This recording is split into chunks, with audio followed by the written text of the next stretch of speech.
निवडणुका जवळ आल्या की देशामध्ये हिंसा वाढते आणि हिंसा वाढली की मग राजसत्तेला धक्के बसू लागतात। या धक्क्यांमधून माणूस सावरेल कधी आणि देशामध्ये जनतेचं एक चांगलं सुशासन येईल कधी, हा प्रश्न प्रत्येकालाच पडतो। मग अशा वेळी माणसांचं मरण खरंच इतकं स्वस्त आहे का, हा प्रश्न पडणं आपल्याला स्वाभाविक आहे। काल बाबा सिद्दीकींची हत्या बांद्र्यात झाल्यानंतर बऱ्याच चर्चा आपल्या आसपास होत आहेत, पण मला मात्र मिर्झापूर वेब सिरीजमधला एक प्रसंग आठवतोय। तो प्रसंग असा की नेत्याच्या भावाने ज्या वेळेला त्या कालीन भैयांना प्रश्न विचारला होता की कालीन भैया देखो, हिंसा कंट्रोल में होनी चाहिए, त्यावेळेला कालीन भैया त्या नेत्याच्या भावाला असं उत्तर देतो कि देखो हम है व्यापारी आदमी, हम जब कट्टे बेचेंगे तो हिंसा भी बढ़ेगी और हिंसा बढ़ेगी इतनी कि शायद वो हमारे कंट्रोल में भी ना रहे। देशामध्ये ज्या वेळेला तुम्ही शस्त्रास्त्रांचा व्यापार आणि इतर गोष्टींना इतक्या प्रमाणामध्ये प्रमोट करता की जणू राजसत्तेच्या आसपास या गोष्टी हावी व्हायला लागतात। अर्थात हे कोण करतंय, कसं करतंय, काय करतंय, या चर्चेत आपल्याला जायचं नाही। आरोप प्रत्यारोप हा आपला मुद्दा नाही, पण जेव्हा या देशामध्ये आपण सुशासनाची गोष्ट करतो त्यावेळेला माणसांचं मरण खरंच इतकं स्वस्त होतंय का, या गोष्टीचं उत्तर मात्र आपल्याला शोधायला लागेल। बांद्र्यात भर दिवसा जर कुणी कुणाला गोळ्या घालत असेल तर ती गोष्ट खूप वर्षांपासून आश्चर्याची मानली जायची। ज्या वेळेला मुंबई अंडरवर्ल्डच्या दहशतीखाली होती, अशा वेळेला मात्र तिचा बिमोड झाला पाहिजे यासाठी या राज्यातल्या प्रशासनाने आटोकाट प्रयत्न केले आणि त्याच्यावरती यश संपादन केलं।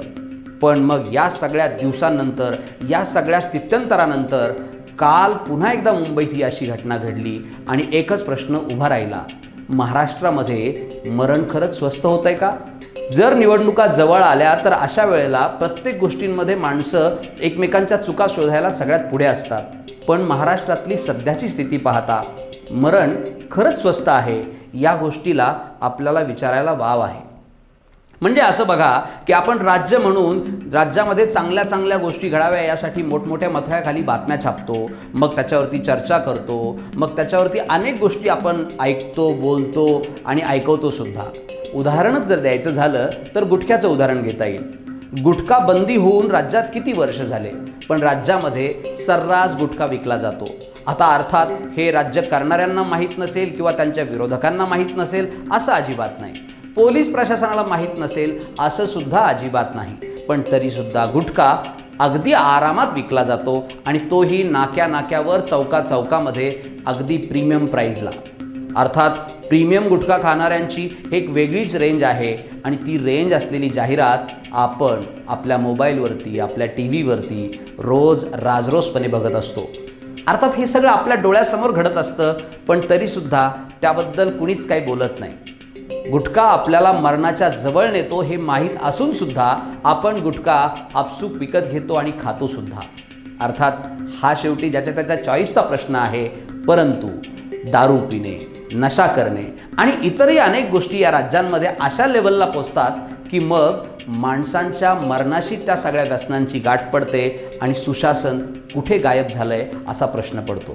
16 ते 18 वर्षांची मुलं ज्या वेळेला बटनसारखा नशा करून राजरोसपणे कोयता घेऊन पुण्यासारख्या शहरात फिरत असतील तर मात्र आपल्या सुरक्षेचे 3 तेरा वाजलेले आहेत हे कोणी सांगायला ज्योतिष आणायची गरज नाही। आणि आपल्या देशामध्ये मरण या कोयता गँगमुळे स्वस्त होतंय असं पुणेकरांना वाटलं तर त्यामध्ये आश्चर्य वाटायची काही गरज नाही। राज्यामध्ये कालची घटना म्हणजे बाबा सिद्दीकींना त्यांच्या ऑफिससमोर घातल्या गेलेल्या गोळ्या आणि त्याच्या काही आधी म्हणजे उत्तर प्रदेशमध्ये ज्या पद्धतीने आपण वाढता हिंसाचार बघतोय, या सगळ्या गोष्टींचा कुठेतरी आपण कनेक्शन लावून विचार करणं फार आवश्यक आहे। निवडणुका दरवर्षी येतात, राजकीय कार्यकर्ते, राजकीय नेते दरवेळेला मोठमोठी भाषणं देतात आणि आपण स्वतः घटना वाचावी यासाठी मतदान करतो। मग आपण ज्या घटना वाचावी यासाठी केलेलं मतदान आपण घटना टिकवताना कुठेतरी चुकतोय का, असा प्रश्न आपण स्वतःला विचारू नये का? यावरती काही गोष्टी चांगल्या घडणं अपेक्षित आहे, पण चांगल्या गोष्टी ज्यांच्याकडून अपेक्षित आहे त्यांचाच हल्ली भरोसा राहिला नाही। म्हणजे आज कोणी जर इथे असेल तर उद्या कोणी तिथे असतं, उद्या कोणी तिथे असेल तर आज ते रात्रीतून इकडे येतं। या इकडे तिकडेच्या भाऊगर्दीमध्ये आम्हाला आमचं मरण स्वस्त होताना दिसतंय। महाराष्ट्रातलं पोलीस दल इतकं सक्षम आहे की स्कॉटलँड यार्डची पोलीससुद्धा त्यांच्यासमोर फिकी आहे, अशा बाता मारणारे 90च्या दशकातले आज आपण नेमके कोणत्या थराला येऊन पोचलोय याचा आपण कधी विचार केलाय का?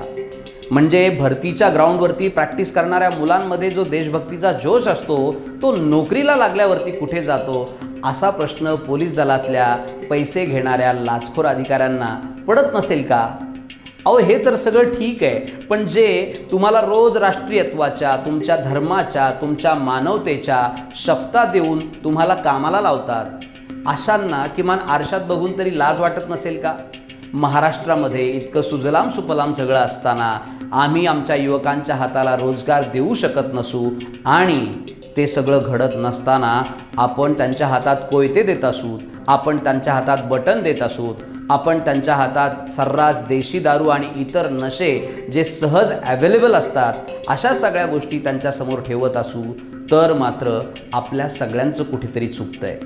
राज्य चुकत असेल तर राजा चुकतो आहे हे नक्कीच असतं, आणि राजा चुकत असेल तर प्रजासुद्धा ही त्या गोष्टीपासून वेगळी राहू शकत नाही. राजाला दोष द्यायचा नाही, राज्याला दोष द्यायचा नाही, आणि अर्थात प्रजेला आपण दोष देऊ शकत नाही. मग अशा वेळी आपल्याला चिंतनाची गरज असते, आणि चिंतन केलं तर मात्र चिंता करायची गरज नसते.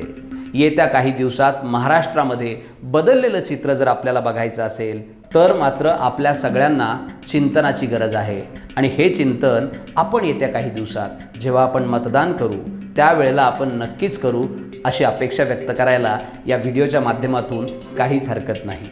आमचा व्हिडिओ आवडला असेल, आमच्याबद्दल काही प्रतिक्रिया असतील, काही चुका, काही सूचना आपल्या असतील तर त्या आपण नक्की कळवा, आणि कडक टीव्हीला सबस्क्राईब करायला मात्र विसरू नका.